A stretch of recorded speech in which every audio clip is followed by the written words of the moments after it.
నమస్తే, welcome to our channel. ప్రస్తుతం మనతో సీనియర్ జర్నలిస్ట్ దాము బాలాజీ గారు ఉన్నారు. వారితో మాట్లాడదాం. సార్ నమస్తే. సార్ పుష్ప 2 రిలీజ్ సందర్భంగా సంధ్య థియేటర్కి అల్లు అర్జున్ వచ్చిన టైంలో ఒక తొక్కిసలాట జరిగి ఒక మహిళ చనిపోయారని, అలాగే ఒక బాబు కోమాలో ఉన్నాడనే న్యూస్ వచ్చింది కదా సార్, దాని గురించి మీరు ఏం చెప్తారు? ఇది చాలా విషాదకరమైన వార్త. అంటే మామూలుగానే అంతకుముందే ఎవరో పెట్టారు పోస్ట్ ఒకటి ఫేస్బుక్లో, నేను చూసా. ఇంత హంగామా అవసరమా, ఫస్ట్ డే చూడకపోతే ఏమవుతుంది, నాకు భయంగా ఉంది, ఎక్కడైనా ఎవరైనా చనిపోతారేమో అని ఒక పోస్ట్ పెట్టారు. కరెక్ట్గా ఆమె పెట్టిన కొన్ని గంటల్లోనే ఈ సంఘటన జరిగింది. అదేంటంటే సంధ్య ఆర్టీసీ క్రాస్ రోడ్లో సంధ్య అనేది మెయిన్ సింగిల్ స్క్రీన్లలో ఇంపార్టెంట్ హైదరాబాద్లో. సో దాంట్లో సినిమా వేరే దగ్గర సినిమాలు రిలీజ్ చేసుకున్న వాళ్ళు కూడా సంధ్యలో చేస్తారు, అంత ఇంపార్టెంట్. ఎందుకంటే మాస్ అంతా అక్కడికి సింగిల్ స్క్రీన్ కాబట్టి మాస్ అక్కడికి బాగా వస్తారు. సో అలాంటి దాంట్లో వాళ్ళు మామూలుగా హీరోలు కూడా అక్కడికే వెళ్ళి చూస్తుంటారు, ఎందుకంటే మాస్ ఆడియన్స్కి వస్తారు కాబట్టి అది బాగుంటుంది అనేది. సో అలాగా అల్లు అర్జున్ వచ్చిన సమయంలో ఒక ఫ్యామిలీ అక్కడికి, భాస్కర్ ఆయన పేరు, ఆయనకి 39 ఇయర్స్, వాళ్ళ భార్య పేరు రేవతి 35 ఇయర్స్, కొడుకు 9 ఇయర్స్ శ్రీ తేజ్, తర్వాత కూతురు కొడుకేమో 9 ఏళ్ళు, కూతురు సన్విక 7 ఇయర్స్. సో ఈ ఫ్యామిలీ వెళ్ళారు థియేటర్కి. అయితే అదే టైంలో అల్లు అర్జున్ రావడం, ఫ్యాన్స్ ఒక్కసారిగా ఎగపడడం, తగిన బందోబస్తు పోలీసులు లేకపోవడం, దీనివల్ల ఏమైందంటే తొక్కిసలాట జరిగింది. అందులో ఈమె వీళ్ళ బాబు ఇద్దరు కూడా తొక్కిసలాటలో తీవ్రంగా గాయపడ్డారు. దాంట్లో ఇమ్మీడియట్గా వాళ్ళని విద్యానగర్లో ఉండే దుర్గాబాయి దేశ్ముఖ్ హాస్పిటల్కి తీసుకెళ్లారు, బట్ ఆమె చనిపోయింది. ఆ అబ్బాయి కూడా కోమాలోకి వెళ్ళాడు. ఇప్పుడు అబ్బాయి ఇంకా హాస్పిటల్లోనే ఉన్నాడు. ఈమెను మాత్రం ఈ డెడ్ బాడీని గాంధీ హాస్పిటల్కి తరలించారు. సో ఈ అబ్బాయిని కూడా కామినేని హాస్పిటల్కి షిఫ్ట్ చేసినట్టుగా చెప్తున్నారు. అతను కూడా క్రిటికల్ కండిషనే అని చెప్తున్నారు. అంటే ఒక 9 ఏళ్ల బాబు, 35 ఇయర్స్ వాళ్ళ అమ్మ అయితే చనిపోయింది, బాబు కూడా సీరియస్గా ఉంది. సో మొత్తం వాళ్ళ జీవితం పుష్ప 2 వల్ల వాళ్ళ ఫ్యామిలీ విచ్ఛిన్నం అయిపోయింది. అది తీరని విషాదంగా వాళ్ళ దీంట్లో మిగిలిపోయింది. సో ఇది మామూలుగా మనకి ఇట్లా జరిగినప్పుడు పోస్ట్ ఫ్యాక్టరల్ అనాలిసిస్ అంటాం మనం, అంటే జరిగిన తర్వాత అనలైజ్ చేసుకోవడం. ఎందుకంటే దీన్ని జరగకుండా ఇలాంటి ప్రివెంట్ చేయాలంటే ఏం చేయాలనేది బేసిక్ గోల్గా ఉంటుంది, ఆబ్జెక్టివ్. మామూలుగానే ఇటువంటివి జరుగుతున్నప్పుడు ఎక్కడో ఏదో ఒక రకమైన ప్రమాదాలు, అంటే పెద్ద ఎత్తున క్రౌడ్స్ రావడం, దీనివల్ల ముఖ్యంగా ఈ మాస్ లంపెన్ యూత్ వాళ్ళు ఏంటంటే వాళ్ళకి చాలా రఫ్గా బిహేవ్ చేస్తారు. కాబట్టి వీళ్ళ ఫ్యామిలీ, మరి వీళ్ళ ఒక డీసెంట్ ఫ్యామిలీ ఆ థియేటర్కి ఎందుకు వెళ్ళారు? ఆ టైంలో మార్నింగ్ చూస్తుండొచ్చు, 2 రోజులు ఆగి చూడొచ్చు, లేదు ఫస్ట్ డే ఫస్ట్ షో చూడాలనుకుంటే మల్టీప్లెక్స్కి వెళ్ళి ఉండొచ్చు. మేబీ అక్కడ టికెట్లు దొరకకుండా దీనికి వెళ్ళి కూడా ఉండొచ్చు. టికెట్లు దొరకనప్పుడు ఆగి, టికెట్లు దొరికినప్పుడు చూస్తే కొంపలే మునిపో. అంటే దీంట్లో కొన్ని విషయాలు ఉన్నాయి. ఒకటి, ఒక భయంకరమైన హైప్ క్రియేట్ చేస్తారు. హైప్ క్రియేట్ చేసి ఫోమా అంటారు, ఫియర్ ఆఫ్ మిస్సింగ్ అవుట్ అనే కాన్సెప్ట్ వరల్డ్ వైడ్ గా ఇప్పుడు పాపులర్ అన్నమాట. అంటే మనం ఒక దాంట్లో మిస్ అయిపోతున్నామేమో అనే ఒక దీన్ని మన అందరికి కలిగిస్తారు. అది దాన్ని ఫోమా అనే కాన్సెప్ట్ అన్నమాట, ఫియర్ ఆఫ్ మిస్సింగ్ అవుట్ అంటారు. సో ఈ ఫియర్ ఆఫ్ మిస్సింగ్ అవుట్ అనే కాన్సెప్ట్ ని మన అందరిలో కలిగిస్తారు. అంటే మనం ఫస్ట్ డే అందరూ మిస్ అయిపోతున్నాము, మనం ఇప్పుడే చూసేయాలి, లేకపోతే ఈ వస్తువు ఇప్పుడే కొనుక్కునేయాలి, ఒక ఐఫోన్ వెర్షన్ వస్తే ఇప్పుడే కొనుక్కునేయాలి, లేకపోతే ఫోమా వస్తుంది మనకి. సో మిస్ అయిపోతున్నాము, అందరూ ఐఫోన్ 17, 16 కొన్నారు, మనమేమో ఇంకా ఐఫోన్ 13, 14 వాడుతున్నాం. అంటే fear of missing out. So ఈ ఫియర్ ఆఫ్ మిస్సింగ్ అవుట్ వల్ల నిజానికి నీకు ఐఫోన్ నీకు అవసరమా? నువ్వు దాంట్లో ఫీచర్స్ నీకు అవసరమా?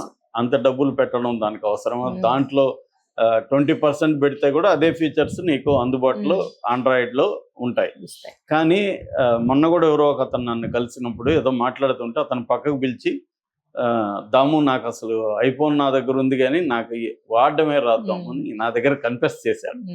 సో ఎందుకంటే వీళ్ళందరికీ ఏంటంటే ఒక ప్రెస్టేజ్ లాగా పెట్టేసి చేస్తారు. అట్లాగే సినిమా ఇది కూడా ఏం చేస్తుందంటే వాళ్ళ హైప్, వాళ్ళ వ్యవహారం అంతా ఈ రోజే చూడాలి, ఫస్ట్ డే చూడాలి, నైట్ బెనిఫిట్ షోలు వేస్తున్నారు, బెనిఫిట్ షోకి వెళ్ళిపోవాలి అంటే అందరికంటే ముందు చూసేయాలి, అందరికంటే ముందు నేను ఉండాలి అన్న ఒక దీన్ని ఏంటి 4 రోజుల తర్వాత చూస్తే కొంపలే మునిగిపోవు, ఇంకా రివ్యూలు వస్తాయి, రివ్యూలు వచ్చినాక చూడొచ్చు. ఈ ఒక మేనియా అంటారు, ఈ మేనియాని అన్ని రంగాల్లో ఇది కన్జ్యూమర్ సొసైటీ క్రియేట్ చేసే మేనియా.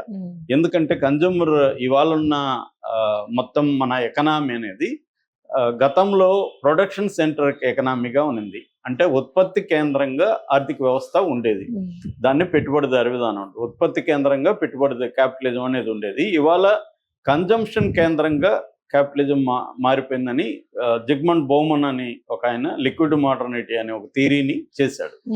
అంటే ఈ కన్జంప్షన్ కేంద్రంగా ఉన్న ఈ క్యాపిటలిజం ఏం చేస్తుందంటే ప్రతి మనిషిని కన్జ్యూమర్గా మార్చాలి. ప్రతి మనిషిని కన్జ్యూమర్గా మార్చాలంటే అవసరం స్థానంలో డిజైర్ని తీసుకురావాలి, నీడ్ ప్లేస్లో డిజైర్ రావాలి. నీడ్ అయితే ఇప్పుడు నాకు ఆ సెల్ ఫోన్ నీడా కాదా అనేది, ఈ కారు నాకు నీడా కాదా, ఈ ఇంత కాస్ట్లీ వాచ్ నాకు నీడా కాదా, లేకపోతే ఈ నేను ఒక 50,000 పెట్టి షర్ట్ కొనుక్కోవాలి, అది నీడా కాదా అనేది మన క్రైటీరియాగా ఒకప్పుడు ఉండేది. ఇవాళ నీడ్ కాదు, డిజైర్ అనేది ఏంటంటే డిజైర్ అనేది నెవర్ సాటిస్ఫై అవదు. అందుకని ఆయన ఏమంటాడంటే డిజైర్, ఒక కోరిక ఇంకొక కోరికను కోరుతూనే ఉంటుంది.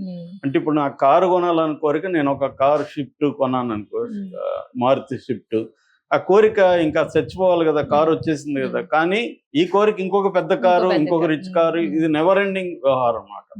ఇది అన్నిట్లో కూడా ఇదే ఉంటుంది.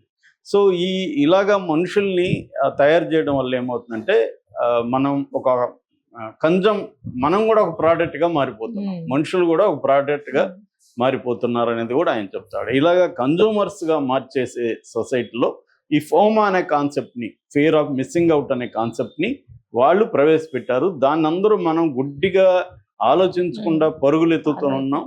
కాబట్టి ఎప్పటికీ మనకి సాటిస్ఫాక్షన్ ఉండదు, ఎప్పటికీ మనకి హ్యాపీనెస్ అనేది 500 కోట్లు ఉన్నా కూడా వాడు హ్యాపీగా ఉంటాడు. ఎందుకంటే 1000 కోట్లతో వాడు అగైన్ కంపేర్ చేసుకుని టార్గెట్ పెరిగిపోతాం.